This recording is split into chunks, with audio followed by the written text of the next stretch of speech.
ലക്ഷങ്ങൾ വില വരുന്ന മൈക്ക് സെറ്റും ലൈറ്റ് സംവിധാനവും പാടത്തെ ചെളി വാരി എറിഞ്ഞവരുടെ അവിവേകത്തിൽ നഷ്ടങ്ങളുടെ കണ്ണീർ പറയുകയാണ് റാപ്പ് ഗായകൻ വേടന്റെ വെള്ളല്ലൂർ ഊന്നൻകല്ലിൽ നടത്താനിരുന്ന സംഗീത പരിപാടിയുടെ മൈക്ക് സെറ്റ് ഒരുക്കിയവർ.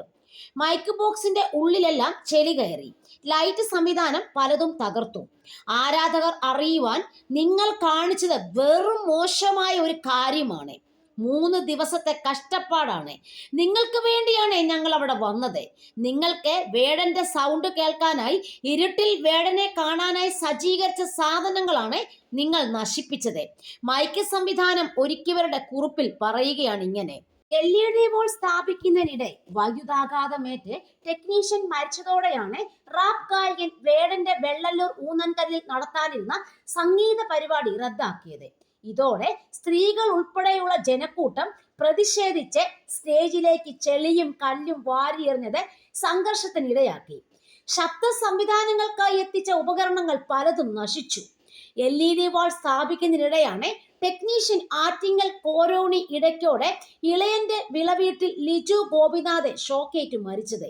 ഇതേ തുടർന്ന് സംഗീത പരിപാടിക്ക് എത്താൻ കഴിയില്ലെന്ന് വേടൻ അറിയിച്ചതായി സംഘാടകർ പറഞ്ഞു.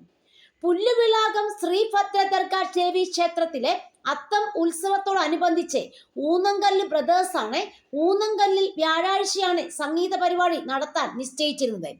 രാത്രി 8-ന് ആരംഭിക്കും എന്ന് അറിയിച്ചിരുന്ന പരിപാടി രാത്രി 10 കഴിഞ്ഞാണ് റദ്ദാക്കിയ വിവരം കാണികളെ അറിയിച്ചത്. ഒട്ടേറെ പേർ പരിപാടി കാണാൻ എത്തിയിരുന്നു. വൈകിട്ട് 4:30-ന് സ്റ്റേജിലെത്തി ശബ്ദ സംവിധാനങ്ങളും ലൈറ്റ് സംവിധാനങ്ങളും വേടൻ പരിശോധിച്ചു. ഈ സമയത്തും കാണികൾ ഉണ്ടായിരുന്നു. തുടർന്ന് കാരേറ്റുള്ള ഹോട്ടലിൽ വിശ്രമിക്കാൻ പോയി. ഇതിനുശേഷമാണ് ലിജു ഷോക്കേറ്റ് മരിച്ചത്. ഇത് അറിഞ്ഞതോടെ വേടന്റെ സംഗീത പരിപാടി അവസാനിപ്പിക്കുകയായിരുന്നു.